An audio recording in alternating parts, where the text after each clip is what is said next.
the newly appointed first Secretary of the Treasury, Alexander Hamilton, proposed a bill to the Congress calling for a new privately owned central bank. Coincidentally, that was the very year that Amschel Rothschild made his pronouncement from his flagship bank in Frankfurt. Let me issue and control a nation's money, and I care not who writes the laws.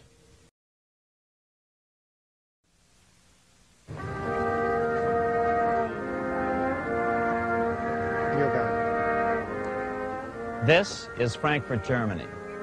50 years after the Bank of England opened its doors, a goldsmith named Amschel Moses Bauer opened a coin shop, a counting house, in 1743. And over the door he placed a sign depicting a Roman eagle on a red shield. The shop became known as the Red Shield Firm, or in German, Rothschild. When his son, Amschel Meyer Bauer, inherited the business, he decided to change his name to Rothschild. Amschel soon learned that loaning money to governments and kings was more profitable than loaning to private individuals. Not only were the loans bigger, but they were secured by the nation's taxes. Mayer Rothschild had 5 sons. He trained them all in the skills of money creation, then sent them out to the major capitals of Europe to open branch offices of the family banking business. His first son, Amschel Meyer, stayed in Frankfurt to mind the hometown bank. His second son, Solomon, was sent to Vienna. His third son, Nathan, was clearly the most clever. He was sent to London at age 21 in 1798, 100 years after the founding of the Bank of England. His fourth son, Karl, went to Naples, and his fifth son, Jacob, went to Paris. In 1785, Mayer Amschel moved his entire family to this larger house, a 5-story dwelling he shared with the Schiff family. This house was known as the Green Shield. The Rothschilds and the Schiffs would play a central role in the rest of European financial history and in that of the United States. The Rothschilds broke into dealings with European royalty here at Wilhelmshof, the palace of the wealthiest man in Germany. In fact, the wealthiest monarch in all Europe, Prince William of Hesse-Kassel. At first, the Rothschilds were only helping William speculate in precious coins. But when Napoleon chased Prince William into exile, he sent 550,000 pounds, a gigantic sum at that time, to Nathan Rothschild in London with instructions for him to buy consols, British government bonds, also called government stock. But Rothschild used the money for his own purposes. With Napoleon on the loose, the opportunities of wartime investments were nearly limitless. William returned here sometime prior to the Battle of Waterloo in 1815. He summoned Rothschild and demanded his money back. The Rothschilds returned William's money with the interest the British consuls would have paid him had the investment actually been made. But the Rothschilds kept all the past profits they had made using William's money. Nathan Rothschild later bragged that in the 17 years he'd been in England, he'd increased his original 20,000 pound stake given to him by his father by 2,500 times. By cooperating within the family, the Rothschilds soon grew unbelievably wealthy. By the mid-1800s, they dominated all European banking and were certainly the wealthiest family in the world. They financed Cecil Rhodes, making it possible for him to establish a monopoly over the diamond and gold fields of South Africa. In America, they financed the Harrimans and railroads, the Vanderbilts and railroads and the press, and Carnegie in the steel industry, among many others. In fact, during World War I, J.P. Morgan was thought to be the richest man in America. But after his death, it was discovered that he was actually only a lieutenant of the Rothschilds. Once Morgan's will was made public, it was discovered that he owned only 19% of J.P. Morgan companies. By 1850, James Rothschild, the heir of the French branch of the family, was said to be worth 600 million French francs, 150 million more than all the other bankers in France put together. He built this mansion called Ferrier, just east of Paris. Wilhelm I, on seeing it, exclaimed, "Kings couldn't afford this. It could only belong to a Rothschild." Another 19th century French commentator put it this way: "There is but one power in Europe, and that is Rothschild."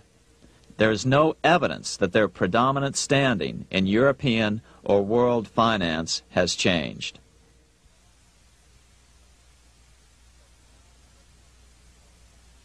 But now let's return to Napoleon, because nothing else in history more aptly demonstrates the ingenuity of the Rothschild family than their control of the British stock market after Waterloo. In 1815, a year after the end of the War of 1812 in America, Napoleon escaped his exile and returned to Paris.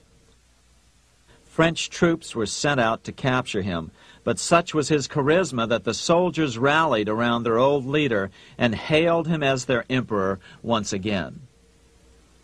In March of 1815, Napoleon equipped an army which Britain's Duke of Wellington defeated less than 90 days later at Waterloo. Some writers claim Napoleon borrowed £5 million from the Bank of England to rearm, but it appears these funds actually came from the Ouvard banking house in Paris. Nevertheless, from about this point on, it was not unusual for privately controlled central banks to finance both sides in a war. Why would a central bank finance opposing sides in a war? Because war is the biggest debt generator of them all. A nation will borrow any amount for victory. The ultimate loser is loaned just enough to hold out the vain hope of victory, and the ultimate winner is given enough to win. Besides, such loans are usually conditioned upon the guarantee that the victor will honor the debts of the vanquished.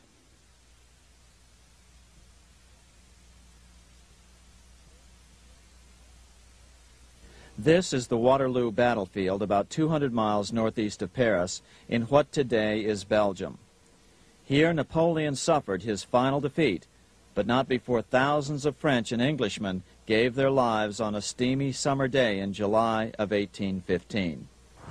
Right over there, on June 18, 1815, 74,000 French troops met 67,000 troops from Britain and other European nations.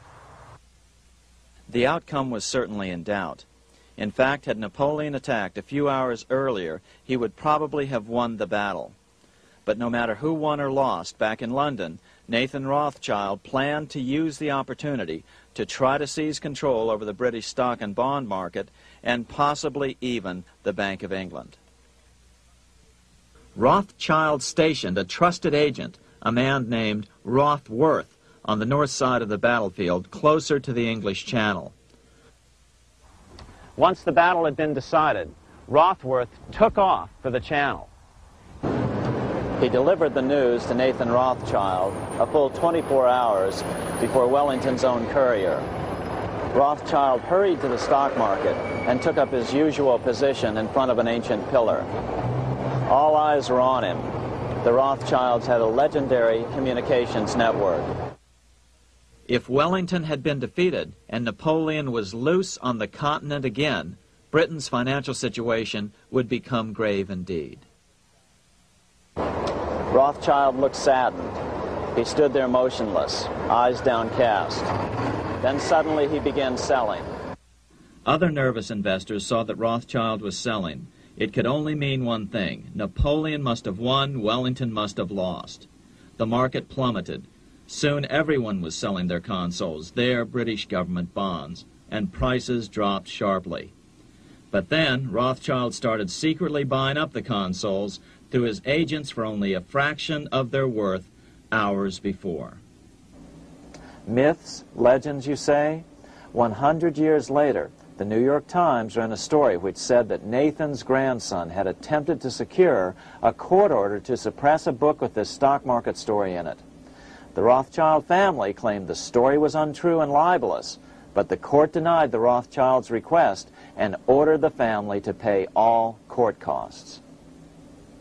What's even more interesting about this story is that some authors claim that the day after the Battle of Waterloo, in a matter of hours, Nathan Rothschild came to dominate not only the bond market, but the Bank of England as well.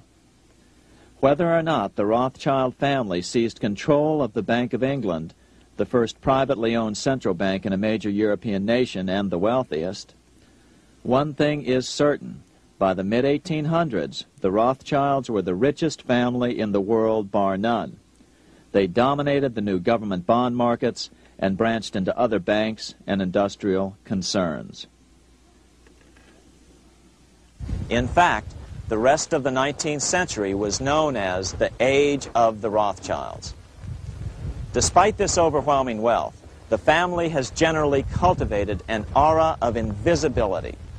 Although the family controls scores of industrial, commercial, mining, and tourist corporations, only a handful bear the Rothschild name.